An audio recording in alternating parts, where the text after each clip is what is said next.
वहीं बीजेपी अखिलेश यादव पर नमाजवादी होने का आरोप लगाती है। यूपी के डिप्टी सीएम ब्रजेश पाठक ने कहा है कि समाजवादी पार्टी की तो यही फितरत है।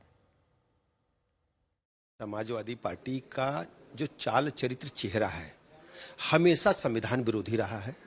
भारतीय संविधान स्पष्ट उल्लेख करता है कि हम धर्मनिरपेक्ष रहेंगे राजनीतिक कार्यों में, और इस प्रकार के कृत्य समाजवादी पार्टी के इतिहास में शामिल है।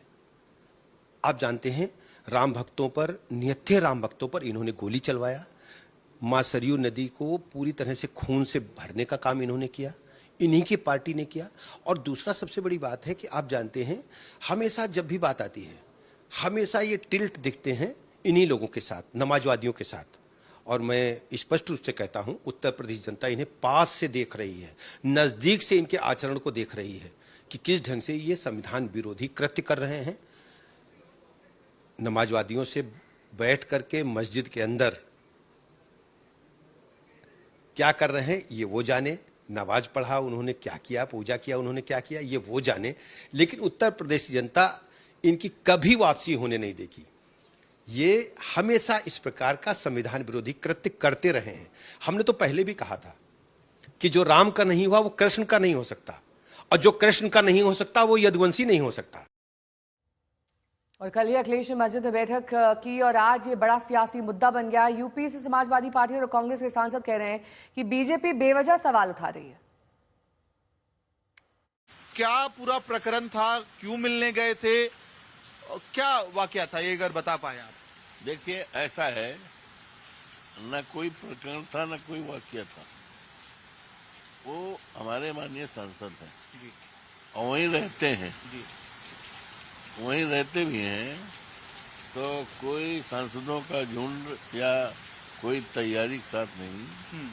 हमारे राष्ट्रीय अध्यक्ष माननीय अखिलेश जी गए थे और उनके साथ 2-4 सांसद, जिसमें हम भी थे, तो उसमें कोई ना कोई प्रकरण था, न कोई मत था, ना कोई राजनीतिकरण।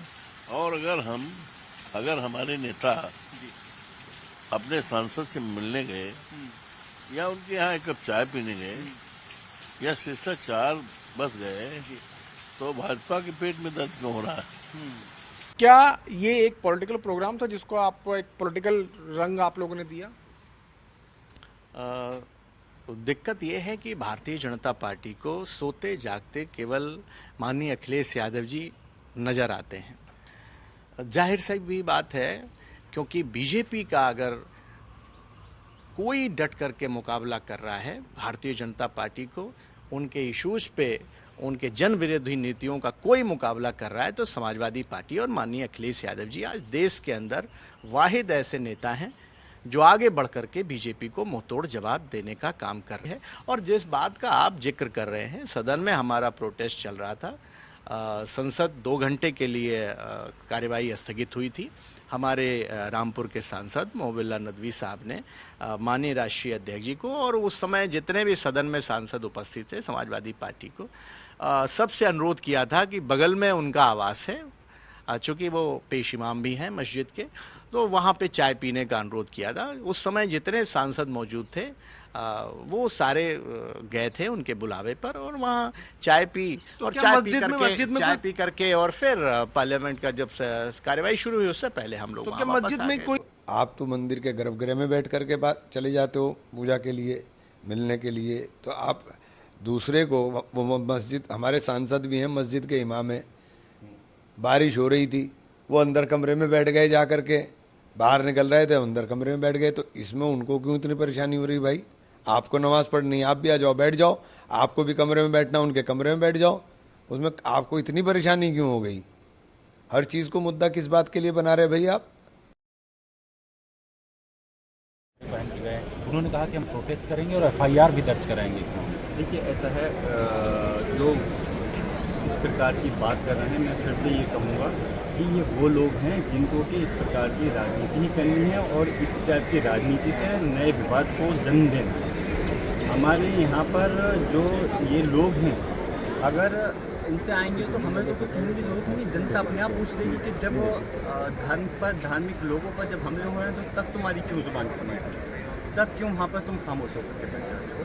तो इसलिए इस प्रकार की राजनीति नहीं करनी चाहिए। और अगर सवाल खड़ा कर रहे हो हमारे धार्मिक स्थल में कोई क्यों गया, तो मैं कहना चाहता हूँ कि जो जितने मंदिर हैं इस देश के अंदर, फिर वहाँ भी आप रोक लगा दो कि कोई राजनीतिक आदमी वहाँ पर कदम नहीं रखता। सिंपल आदमियों के लिबास को लेकर के जो बाकी ऐसे कपड़े पहन करके मस्जिद में नहीं जाते हैं, इस तरीके की बात अल्पसंख्यक मोर्चा के तरफ से कहा जा रहा है। मैं ये तो कह रहा हूँ, पहले अल्पसंख्यक मोर्चा इसका जवाब दिया, वो अपने देखिए सर ढक करके गई थी। हो सकता है फोटो के समय में डिम्पल जी का सर से दुपट्टा हट गया हो, मैं इस बात को नहीं कहता। लेकिन वो लोगों से मेरी तरफ से सवाल ये भी पूछिएगा कि जब इस देश के अंदर मुस्लिम समाज और उनके धार्मिक स्थल असुरक्षित हैं, उनको टारगेट किया जा रहा है, तब उन लोगों ने क्या किया, इस बात का वो जवाब हो गया होगा। जवाब जितेंद्र सिंह, दिल्ली, आज तक।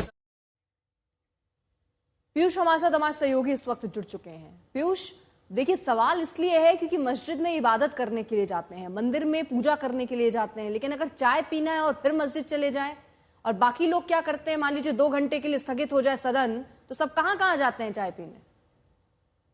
जी बिल्कुल, यही सवाल जो है बीजेपी खड़ी कर रही है कि मस्जिद जो है वो एक अल्लाह का घर है और मस्जिद में किसी को भी जो है चाय नाश्ता मौज मस्ती नहीं करने देना चाहिए। लेकिन मोइनुद्दीन नदवी जो समाजवादी पार्टी के सांसद है, रामपुर से आते हैं, उन्होंने जो है वहां पर उनको दावत दी, उनको न्योता दिया अखिलेश यादव को। उनके साथ साथ कई जो सांसद हैं समाजवादी पार्टी के, वो भी वहां पर बैठे हुए नजर आए।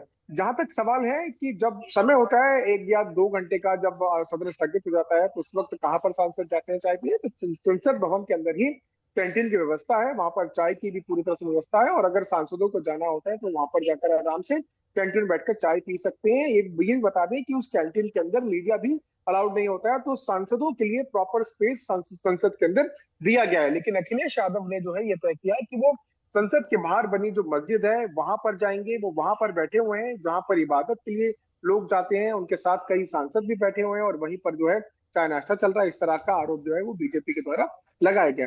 अब इस पूरे मुद्दे में देखना होगा कि किस तरह से राजनीति आगे गर्माती है। हालांकि बीजेपी अब ये मांग कर रही है कि वो भी वहां पर जाना चाहते हैं, वो भी वहां पर एक राजनीतिक कार्यक्रम करना चाहते हैं, और इसके लिए आज एक बीजेपी का जो दल है वो उस मस्जिद पर पहुंचेगा भी और मांग करेगा कि सियासत लगातार जारी है इस पूरे मामले को लेकर। बहरहाल संसद के मॉनसून सत्र से पहले ही दिन जगदीप धनखड़ का इस्तीफा सियासी विस्फोट साबित हुआ।